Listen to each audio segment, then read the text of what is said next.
Hey everybody, we're building the rocket ship builder die from the newest Ohana release. I am super excited to show this to you. So up first we had all our little die pieces, and all you got to do is cut them out, select your colors, and it is super easy and super simple to put together.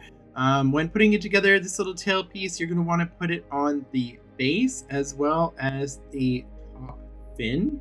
You're going to want to put that as well. So first you're going to just dry fit to make sure you know where the pieces are going to be and where they should go.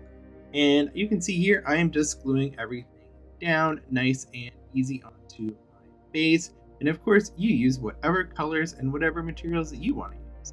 I choose to do something a little bit different. So I used the greens and the oranges. I just thought it was something cute and different for this rocket ship. And then I decided after too that I would use this card, which you can see in another video where I wear Stitch wearing his little space outfit.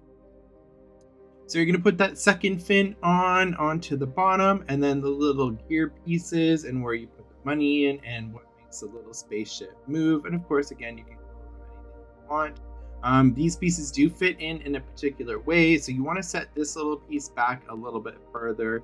I think here I put it maybe a little too far forward. You probably put it back a little bit further because there is a nose piece that does go on.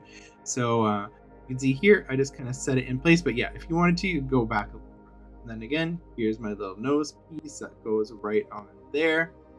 And then the little part of the seat that's going to go right up on the top, and it sits over top of that back fin. So you want to watch for that as well. So I'm just putting on the little piece here where I've decided that's where the little money or little coins would go, and this little yellow piece here as well. Super easy. And then I thought, you know what, let's add a little bit of detail. So I'm just going to go in with some fine liner, and okay, apparently I got my hair right in this shot, so I apologize for that. And then I'm going to add some white Posca pen just for some highlights here. And that's it. It's a super cute, fun little die. I can't wait to see how you use it. Thank you so much for joining me for this quick and simple little builder die tutorial, and we will see you all next time. Thanks everybody for watching, and have a great day.